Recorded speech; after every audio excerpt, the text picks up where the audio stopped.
नमस्कार, आपका स्वागत है देश प्रदेश संवाद चैनल में।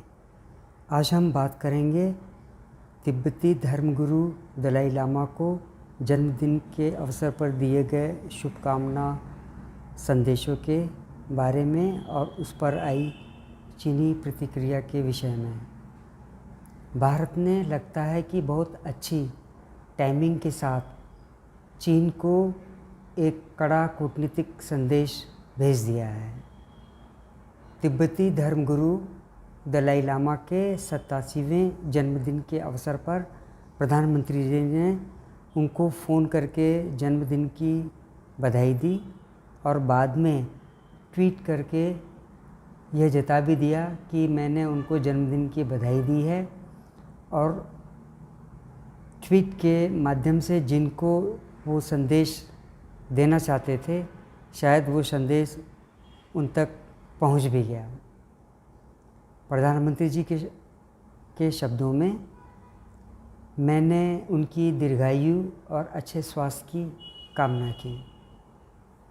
किरण रिजिजू, नितिन गडकरी और कई अन्य केंद्रीय मंत्रियों, सांसदों और नेताओं ने भी धर्मगुरु दलाई लामा को उनके जन्मदिन पर शुभकामना भरे संदेश भेजे।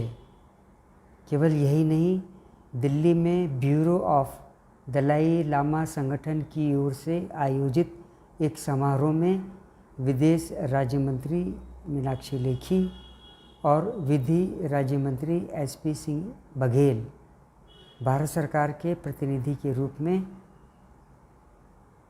इस समारोह में शामिल हुए।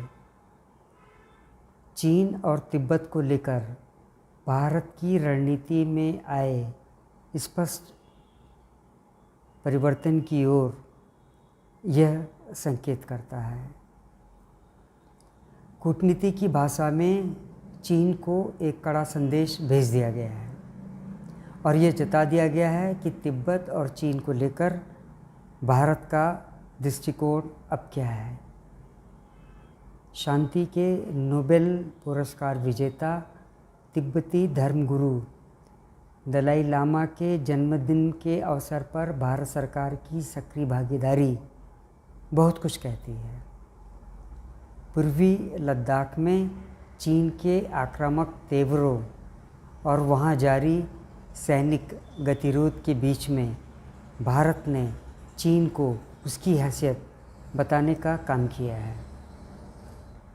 तिब्बत को लेकर भारत की नीति में आए बदलाव को 2014 में ही महसूस किया गया था, जब शपथ ग्रहण समारोह में निर्वासित तिब्बती सरकार के तत्कालीन प्रधानमंत्री को आमंत्रित किया गया था। उसके बाद गलवान घाटी संघर्ष में भारतीय सैनिकों के साथ में शहीद हुए एक तिब्बती सैनिक का अंतिम संस्कार सार्वजनिक रूप से किया गया। इसको गुपचुप तरीके से नहीं किया गया था, जैसा कि पूर्ववर्ती सरकारों के द्वारा किया जाता रहा है। जन्मदिन की इस बधाई पर स्वाभाविक है चीन बहुत बिफरा हुआ है और उसने भारत के विरुद्ध जहर उगलने का काम किया है और भारत को कूटनीति का पाठ पढ़ाते हुए तिब्बत के बहाने चीन के आंतरिक मामलों में भारत को हस्तक्षेप करने से बचने की सलाह भी दे डाली है। चीनी विदेश मंत्रालय के प्रवक्ता झाओ लिजियान ने कहा कि भारतीय पक्ष को 14वें दलाई लामा के चीन विरोधी अलगाववादी स्वभाव को पहचानना चाहिए। झाओ ने यह भी कहा कि चीन के प्रति अपनी प्रतिबद्धता का पालन भारत को करना चाहिए और समझदारी से बोलना चाहिए और उसी के अनुसार कोई काम करना चाहिए। भारत ने चीन की आलोचना को सिरे से खारिज कर दिया है।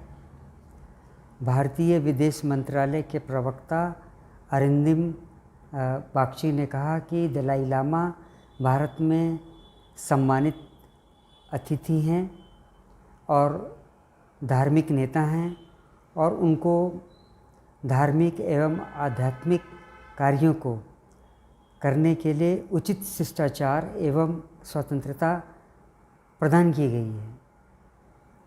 विदेश मंत्रालय के प्रवक्ता ने कहा कि प्रधानमंत्री नरेंद्र मोदी द्वारा दलाई लामा को जन्मदिन की शुभकामना जो दी गई है उसको समग्र संदर्भ के रूप में ही देखा जाना चाहिए।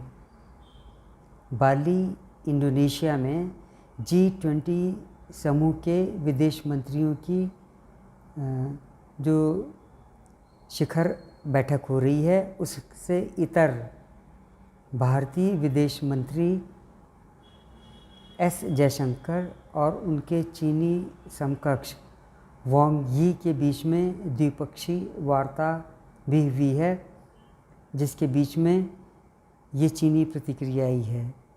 दोनों के बीच में इस मुद्दे पर कोई बातचीत हुई या नहीं हुई इसके बारे में अभी से कुछ नहीं कहा जा सकता है, पर इतना तो स्पष्ट है कि भारत ने चीन के आक्रामक तेवरों का बहुत अच्छी तरीके से कूटनीतिक तौर पर जवाब देना शुरू कर दिया है। आज के इस अंक में बस इतना ही। आपसे अनुरोध है कि आप मेरे इस चैनल को देखिए, इसे साझा कीजिए और हाँ, इसको सब्सक्राइब करना मत भूलिए। जय हिंद।